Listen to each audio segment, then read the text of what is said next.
Om Swastiastu. Terima kasih atas kesempatan yang telah diberikan kepada kelompok kami. Di sini kami kelompok 1 akan mempresentasikan materi terkait jenis dan komponen laporan keuangan. Sebelumnya, perkenalkan, saya Kadek Sri Sinta Dewi sebagai moderator sekaligus penyaji. Kemudian teman saya, Trisna Adelia sebagai penyaji, Berliana Gita Prasanti sebagai penyaji, Dia Damayanti sebagai penyaji, dan Dwi Anggi Damayanti sebagai penyaji. Adapun pokok bahasan yang akan kami bahas pada presentasi kali ini yaitu latar belakang analisis laporan keuangan, pengertian dan jenis-jenis laporan keuangan, tujuan laporan keuangan, sifat-sifat laporan keuangan, syarat-syarat laporan keuangan. Keterbatasan dalam laporan keuangan, pemeriksaan laporan keuangan, pihak-pihak yang memerlukan laporan keuangan, jenis laporan keuangan, dan laporan laba rugi, laporan perubahan modal, laporan arus kas, neraca, dan catatan atas laporan keuangan.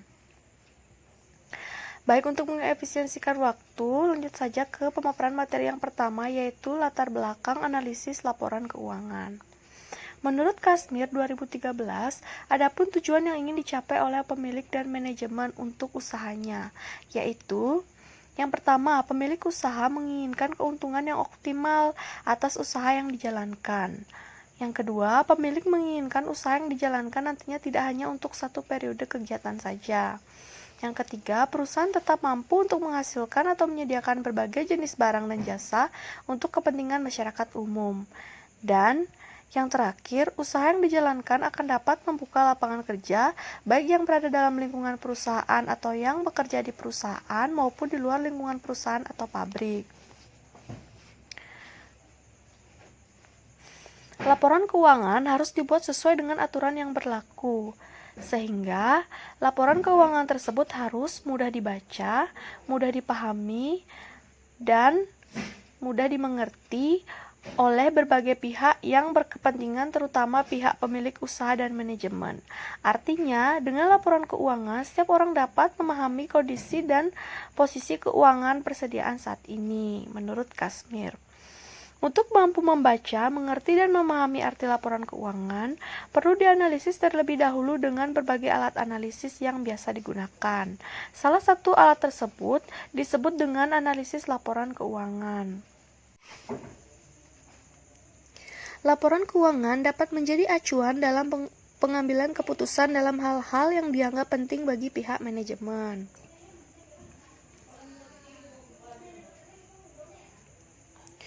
Analisis laporan keuangan yang digunakan disebut dengan rasio keuangan, yaitu ada rasio likuiditas, rasio solvabilitas, rasio aktivitas, rasio rentabilitas, kemudian analisis laba kotor, break-even point, rasio lainnya. Masing-masing rasio memberikan makna tersendiri dalam menggambarkan kondisi laporan keuangan. Selanjutnya yang kedua, yaitu terkait pengertian dan jenis-jenis laporan keuangan. Pengertian. Laporan keuangan adalah laporan yang menunjukkan kondisi keuangan perusahaan pada saat ini atau dalam satu periode tertentu. Maksudnya, laporan keuangan yang menunjukkan kondisi saat ini adalah kondisi terkini, yaitu keadaan keuangan perusahaan pada tanggal terkini adalah keadaan keuangan perusahaan pada tanggal tertentu atau untuk neraca dan periode tertentu untuk laporan laba rugi.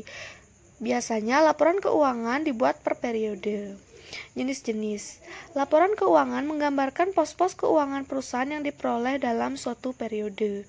Dalam praktiknya dikenal beberapa macam laporan keuangan menurut Kasmir 2013 seperti neraca, laporan laba rugi, laporan perubahan modal, laporan catatan atas laporan keuangan, dan laporan arus kas.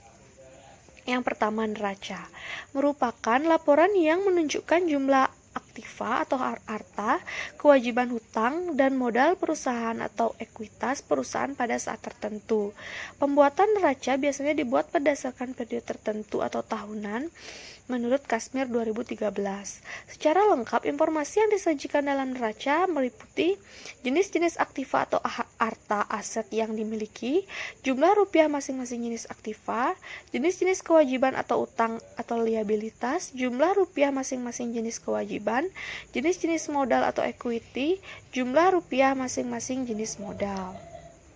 Yang kedua yaitu laporan laba rugi, menunjukkan kondisi usaha dalam suatu perusahaan sesuai dengan siklus operasi atau perolehan pendapatan dan biaya yang dikeluarkan apabila perusahaan dalam keadaan. Yang disajikan perusahaan dalam laporan laba rugi menurut Kashmir 2013 meliputi jenis-jenis pendapatan yang diperoleh dalam suatu periode, jumlah rupiah dan masing jenis pendapatan, jumlah keseluruhan pendapatan, jenis-jenis biaya atau beban dalam suatu periode, jumlah rupiah masing-masing biaya atau beban yang dikeluarkan, dan jumlah keseluruhan biaya yang dikeluarkan, serta hasil usaha yang diperoleh dengan mengurangi jumlah pendapatan dan biaya. Selisih inilah yang disebut sebagai laba atau rugi. Selanjutnya, yaitu laporan perubahan modal, menggambarkan jumlah modal yang dimiliki perusahaan saat ini. Kemudian laporan ini juga menunjukkan perusahaan modal serta sebab-sebab berubahnya modal. Informasi yang diberikan dalam laporan perubahan modal menurut Kashmir 2013 meliputi jenis-jenis dan jumlah modal yang ada saat ini, jumlah rupiah tiap jenis modal, jumlah rupiah modal yang berubah, sebab-sebab berubahnya modal, serta jumlah rupiah modal sesudah perubahan. Kemudian laporan catatan atas laporan keuangan, memberi informasi penjelasan yang dianggap perlu atas laporan keuangan yang ada, sehingga meliputi jelas sudah penyebabnya. Tujuannya agar pengguna laporan keuangan dapat memahami jelas data yang disajikan. Kemudian laporan arus kas merupakan laporan yang menunjukkan arus kas masuk dan arus kas keluar di perusahaan. Arus kas masuk berupa pendapatan atau pinjaman dari pihak lain, sedangkan arus kas keluar merupakan biaya-biaya yang telah dikeluarkan perusahaan. Baik arus kas masuk maupun arus kas keluar dibuat untuk periode tertentu menurut Kashmir 2013. Untuk materi yang ketiga yaitu tujuan laporan keuangan akan dijelaskan oleh rekan saya. Om Swastiastu. Baik, terima kasih atas kesempatannya. Perkenalkan, saya Kuma Trisna Delia dengan di belakang 1194. Jadi di sini saya akan melanjutkan presentasi dari Sri Sinta. Adapun tujuan pembuatan laporan keuangan menurut Kashmir tahun 2013, umumnya laporan keuangan memiliki tujuan untuk memberikan informasi keuangan yang dimiliki suatu perusahaan pada suatu periode tertentu. Nah, secara rinci, tujuan dari laporan keuangan yang pertama dapat memberikan informasi yang berhubungan dengan jenis dan jumlah aktiva atau harta yang dimiliki oleh perusahaan. Yang kedua, dapat memberikan informasi yang berhubungan dengan jenis dan jumlah kewajiban serta modal yang dimiliki oleh perusahaan. Yang ketiga, dapat memberikan informasi yang berhubungan dengan jenis dan jumlah pendapatan perusahaan pada periode tertentu. Yang keempat, dapat memberikan informasi yang berhubungan dengan total biaya serta jenisnya yang dikeluarkan perusahaan pada periode tertentu. Yang kelima, dapat memberikan informasi yang berhubungan dengan perubahan yang terjadi pada aktiva, pasiva, serta modal dari perusahaan. Selanjutnya, dapat memberikan informasi yang berhubungan dengan kinerja dari manajemen perusahaan. Yang ketujuh, dapat memberikan informasi yang berhubungan dengan catatan atas laporan keuangan. Dan terakhir, dapat memberikan informasi yang berkaitan dengan komponen keuangan lainnya. Nah, adapun sifat-sifat dari laporan keuangan menurut Kashmir tahun 2013, sifat laporan keuangan dibuat secara historis. Artinya, laporan keuangan dibuat dan disusun berdasarkan data dari masa lalu. Yang kedua, bersifat menyeluruh. Artinya, laporan keuangan dibuat selengkap mungkin serta harus sesuai dengan standar yang telah ditetapkan. Nah, menurut Kashmir tahun 2013, data dari masa lalu perusahaan yang disajikan pada laporan keuangan merupakan kombinasi dari yang pertama, fakta yang telah disertai bukti dan catatan. Artinya, laporan keuangan disusun didasarkan pada kenyataan yang sesungguhnya serta fakta dari catatan akuntansi. Nah, contoh dari fakta yang tercatat mengenai jumlah kas, jumlah uang di bank, jumlah hutang piutang, serta komponen laporan keuangan lainnya. Yang kedua, berdasarkan pada prinsip dan kebiasaan dalam akuntansi. Artinya, Pencatatan yang terjadi pada laporan keuangan jelas serta sesuai dengan prosedur dalam akuntansi. Misalnya, kebiasaan menganggap perusahaan akan berjalan terus-menerus serta menganggap bahwa daya beli uang akan tetap stabil. Yang terakhir, pendapat pribadi, yaitu mengandung arti bahwa meskipun pencatatan akuntansi memiliki dalil tertentu, tapi penggunaan dasar dalil tersebut juga tergantung dari manajemen perusahaannya. Nah, adapun syarat-syarat dari laporan keuangan. Menurut Ayu tahun 2019, secara garis besar terdapat 2 syarat-syarat dari laporan keuangan, yaitu yang pertama syarat umum atau kuantitatif, di mana informasi keuangan yang disajikan dapat dipercaya serta lengkap termasuk dalamnya hutang, harta, modal, pendapatan, serta beban yang dimiliki perusahaan yang nantinya akan digunakan sebagai bahan untuk pengambilan keputusan yang tepat. Nah, adapun syarat khusus atau kualitatif. Yang pertama, laporan keuangan disusun secara rinci dan relevan sesuai dengan tujuan yang dimiliki perusahaan serta informasi keuangan harus bersifat akurat. Yang kedua, laporan keuangan disusun harus mudah dipahami oleh siapa saja sesuai dengan siklus akuntansi yang telah ditetapkan. Yang ketiga, laporan keuangan harus sesuai dengan ukuran serta daya uji kebenaran. Yang keempat, laporan keuangan wajib bersifat netral serta sesuai dengan dalil atau standar akuntansi yang telah ditetapkan. Selanjutnya, laporan keuangan disajikan dengan tepat waktu karena kebutuhan akan laporan keuangan bersifat vital berkaitan dengan kegiatan usaha dan mendukung kemajuan dari perusahaan. Selanjutnya, laporan keuangan harus memiliki daya banding, artinya dapat memberikan informasi mengenai perbandingan dengan periode sebelumnya. Yang terakhir, laporan keuangan harus bersaldo norma sesuai dengan akun perkiraan sebagai ketetapan dalam akuntansi. Selanjutnya, adapun keterbatasan dalam penyusunan laporan keuangan.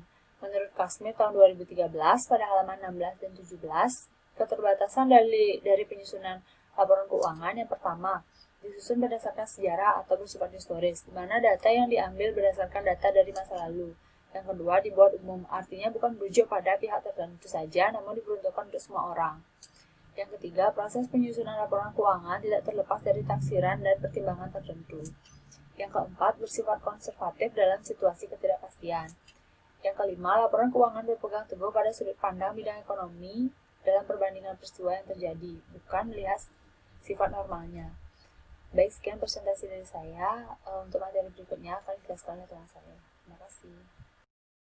Baik, saya Niputudia Damayanti, NIM 1243. Di sini saya akan menjelaskan 2 subbab materi. Yang pertama yaitu subbab materi tentang pemeriksaan laporan keuangan, dan kedua yaitu pihak-pihak yang memerlukan laporan keuangan. Baik, di sini dalam penerapannya, laporan keuangan yang telah selesai disusun harus dilakukan sebuah pemeriksaan lebih lanjut agar nantinya laporan keuangan tersebut dapat dipertanggungjawabkan oleh semua pihak, baik itu pihak di luar perusahaan maupun di dalam perusahaan. Hal ini bertujuan agar segala aktivitas perusahaan dapat dilaporkan secara benar, dan juga agar segala atau semua pengguna informasi keuangan dapat membaca atau meneliti hasil laporan keuangan yang telah diperiksa kebenarannya.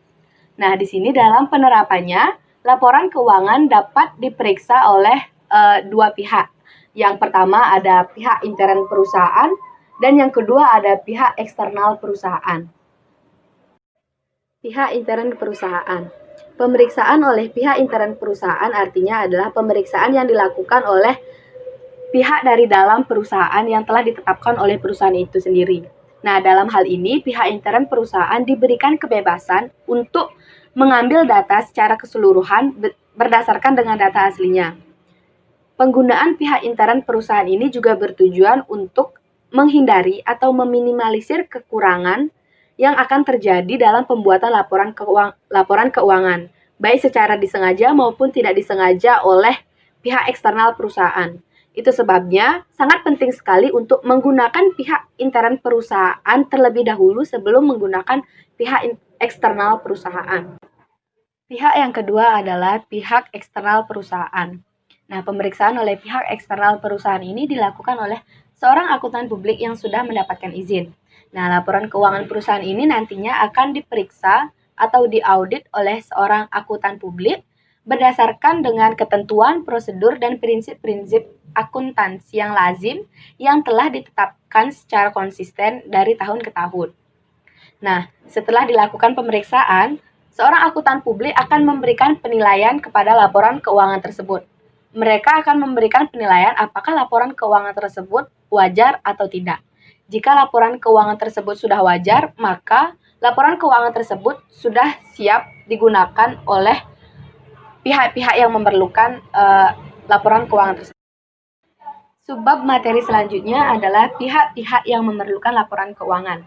Seperti yang sudah dijelaskan sebelumnya, laporan keuangan dibuat dengan beberapa tujuan yang berbeda-beda, namun tetap dengan tujuan utama yaitu untuk pihak internal ada untuk pemilik dan untuk manajemen, dan juga untuk pihak eksternal adalah untuk mereka yang berada di luar perusahaan yang berhubungan dengan perusahaan baik secara langsung maupun tidak langsung. Nah, masing-masing dari pihak tersebut memiliki kepentingan mereka tersendiri. Berikut ini merupakan penjelasan dari masing-masing pihak yang memerlukan laporan keuangan. Yang pertama adalah pemilik. Pemilik adalah mereka yang memiliki perusahaan tersebut. Hal ini bisa dilihat dari kepemilikan saham yang mereka miliki. Nah, kepentingan dari pemilik saham sebagai pemilik perusahaan atas laporan keuangan adalah satu, untuk melihat kondisi dan posisi keuangan perusahaan pada saat ini. Yang kedua, untuk melihat perkembangan dan kemajuan perusahaan dalam suatu periode. Nah, kemajuan perusahaan dapat dilihat dari kinerja manajemen dalam mendatangkan laba dan pengembangan aset. Dan yang terakhir yaitu untuk menilai kinerja manajemen atas target yang telah ditetapkan oleh perusahaan. Nah, di sini dapat dilihat apakah manajemen layak atau tidak. Jika tidak, maka pemilik memiliki kekuasaan untuk mengganti manajemen itu sendiri. Yang kedua ada pihak manajemen. Bagi pihak manajemen, laporan keuangan sangat penting untuk mengukur kinerja mereka dalam suatu periode tertentu. Nah, pentingnya laporan keuangan bagi pihak manajemen yang lainnya adalah antara lain ada satu, dalam laporan keuangan, pihak manajemen dapat mengukur kinerja mereka dalam suatu periode tertentu, apakah sudah mencapai target atau belum. Lalu nanti hasilnya akan dijadikan sebagai bahan evaluasi. Yang kedua yaitu manajemen juga dapat melihat atau mengetahui kemampuan mereka dalam mengoptimalkan sumber daya yang ada di perusahaan.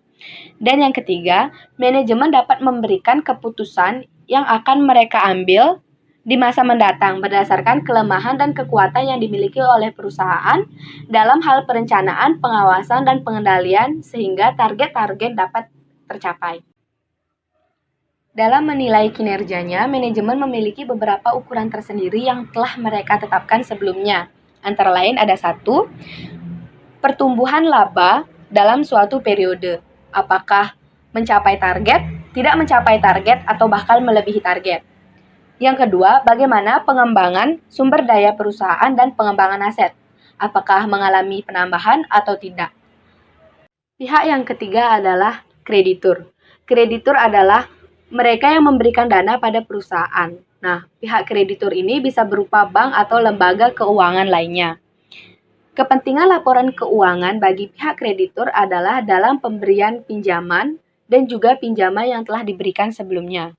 Nah, kepentingan lainnya pihak kreditur terhadap laporan keuangan suatu perusahaan adalah satu, laporan keuangan perusahaan terlebih dahulu digunakan oleh pihak kreditur untuk melihat kemampuan bayar perusahaan tersebut. Pihak keempat yang memerlukan laporan keuangan perusahaan adalah pemerintah. Nah, pemerintah memiliki nilai penting atas laporan keuangan yang telah dibuat oleh perusahaan. Nah, bahkan pemerintah melalui Departemen Keuangan mewajibkan untuk seluruh perusahaan menyusun laporan keuangan secara periodik. Nah, arti penting laporan keuangan di sini untuk pemerintah antara lain yaitu satu, untuk menilai kejujuran perusahaan dalam melaporkan seluruh keuangan secara sesungguhnya. Yang kedua, untuk mengetahui besarnya kewajiban yang harus dibayar oleh perusahaan terhadap negara dalam bentuk pajak secara jujur dan adil. Pihak terakhir yang memerlukan laporan keuangan perusahaan adalah investor. Nah, investor merupakan pihak yang menanamkan dana pada suatu perusahaan. Nah, di sini perusahaan selain mendapatkan dana dari kreditur untuk memperluas usahanya atau memperluas aktivitas bisnisnya, perusahaan mendapatkan bantuan dana dari investor melalui penjualan saham. Baik, sekian penjelasan dari saya. Penjelasan berikutnya akan dijelaskan oleh rekan saya. Terima kasih. Om Swastiastu, perkenalkan nama saya Nila Adedwi Anggi Damayanti dengan NIM 1173. Di sini saya akan melanjutkan presentasi. Ini yaitu mengenai jenis laporan keuangan. Nah, secara umum terdapat 5 jenis laporan keuangan yang sering disusun, yaitu yang pertama terdapat neraca, di mana suatu laporan yang telah menunjukkan posisi keuangan perusahaan pada tanggal tertentu. Nah, posisi keuangan yang dimaksud adalah posisi jumlah, aktiva atau harta, dan pasiva yaitu kewajiban dan ekuitas perusahaan. Yang kedua yaitu ada laporan laba rugi, di mana laporan keuangan yang menggambarkan hasil usaha dalam periode tertentu, yaitu jumlah pendapatan dan sumber pendapatan, jumlah dan jenis biaya yang dikeluarkan selama periode tertentu. Yang ketiga yaitu ada laporan perubahan modal, di mana laporan yang berisi jumlah dan jenis modal yang dimiliki pada saat ini, serta menjelaskan perubahan modal dan sebab terjadinya perubahan modal perusahaan tersebut. Yang keempat yaitu ada laporan arus kas, di mana laporan yang menunjukkan semua aspek yang berkaitan dengan kegiatan perusahaan, baik yang berpengaruh langsung atau tidak langsung terhadap kas. Dan yang terakhir yaitu terdapat laporan catatan atas laporan keuangan. Nah, di mana laporan yang memberikan informasi apabila ada laporan keuangan yang memerlukan penjelasan tertentu. Karena terkadang terdapat komponen suatu laporan keuangan yang perlu diberi penjelasan. Selanjutnya yaitu laporan laba rugi, laporan perubahan modal, laporan arus kas, neraca, dan catatan atas laporan keuangan. Yang pertama yaitu laporan laba rugi, di mana dalam praktiknya komponen pendapatan dan beban berasal dari usaha pokok dan sampingan. Dari jumlah tersebut, nantinya pendapatan akan dikurangi dengan beban, maka akan diperoleh laba atau rugi yang dialami perusahaan tersebut.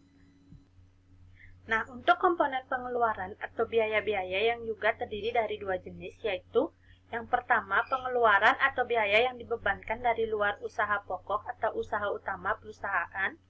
Yang kedua yaitu pengeluaran atau biaya yang dibebankan dari luar usaha pokok atau usaha sampingan perusahaan. Nah, selanjutnya itu ada laporan perubahan modal.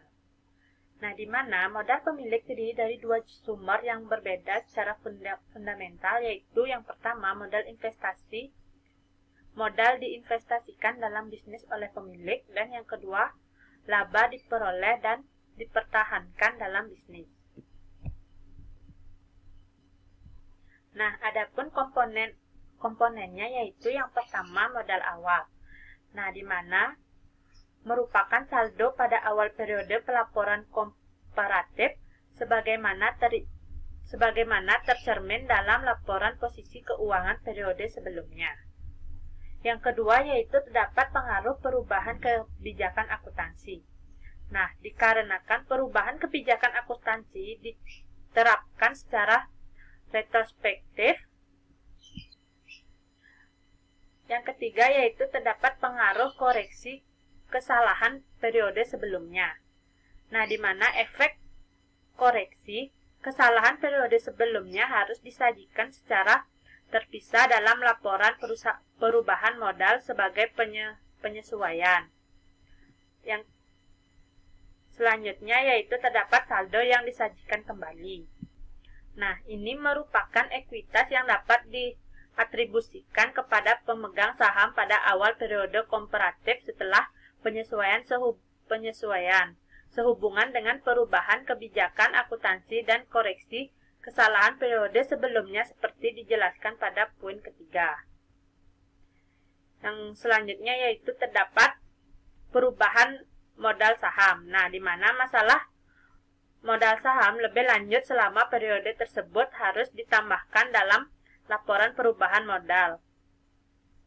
Yang selanjutnya yaitu terdapat dividen, di mana Dividen yang dikeluarkan atau diumumkan selama periode tersebut harus dikurangkan dari ekuitas pemegang saham karena merupakan distribusi kekayaan yang dapat didistribusikan kepada masing-masing pemegang saham.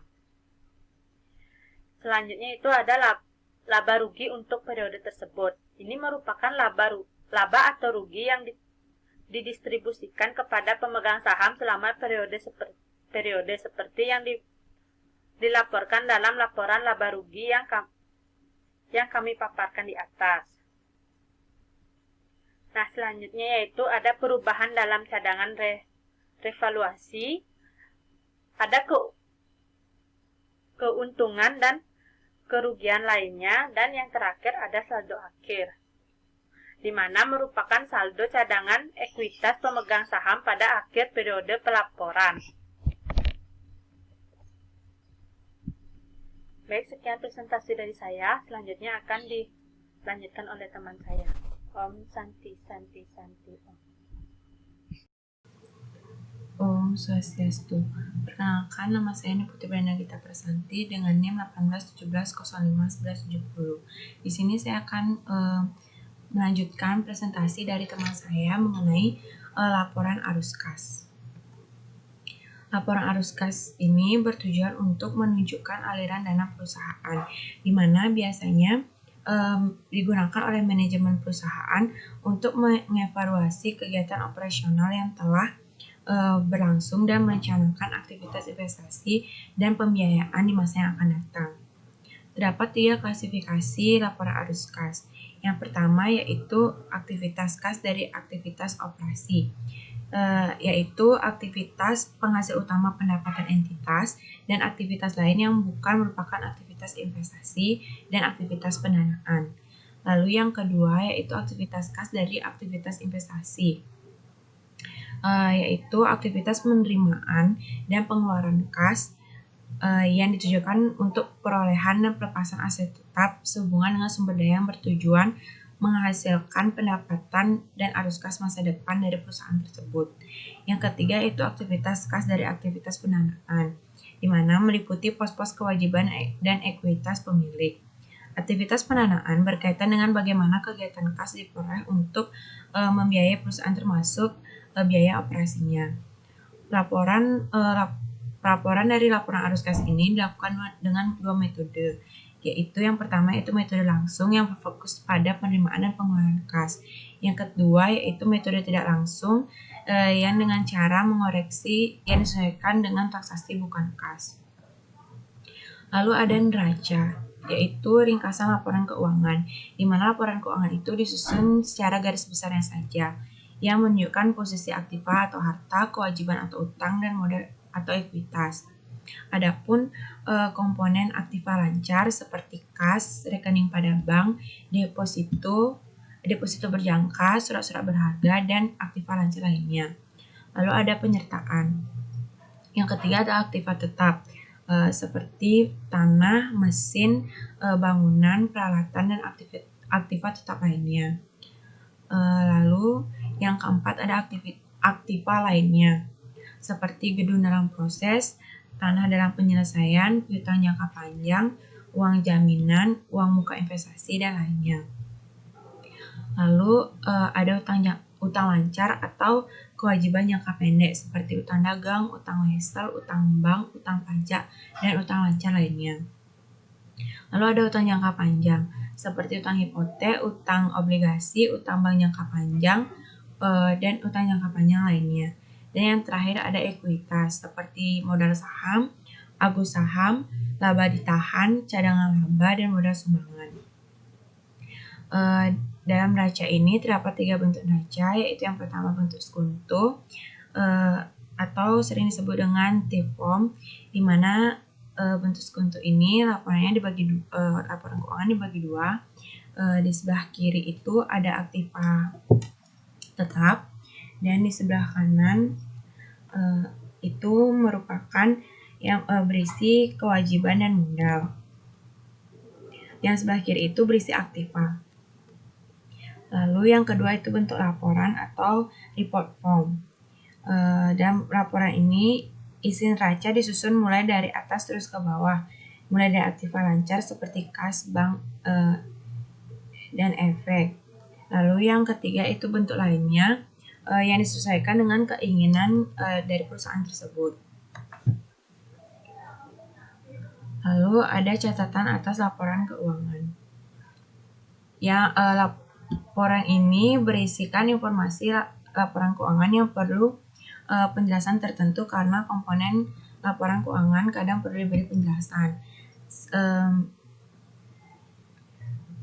Misalnya menguraikan tentang kebijakan fiskal, yaitu kebijakan yang dilakukan oleh pemerintah dengan cara meningkatkan atau mengurangi pendapatan dan belanja negara untuk mencapai tujuan yang diharapkan. Atau dalam kata lain, untuk mengefisiensi belanja dan penentuan sumber daya atau penggunaan pembiayaan. Lalu ada kebijakan akuntansi, yaitu mengenai prinsip, dasar, konvensi, peraturan dan praktik tertentu yang diterapkan entitas dalam penyusunan dan penyajian laporan keuangan. Lalu juga bisa menjelaskan mengenai pos-pos laporan keuangan. Yang terakhir, menjelaskan mengenai daftar rinci atau nilai pos yang disajikan dalam laporan realisasi anggaran dan neraca. Adapun tujuan dari catatan catatan atas laporan keuangan ini yaitu untuk memberikan informasi yang lebih lengkap terkait atau yang termuat dalam laporan keuangan. Baik, sekian presentasi dari saya. Om Santi Santi Santi.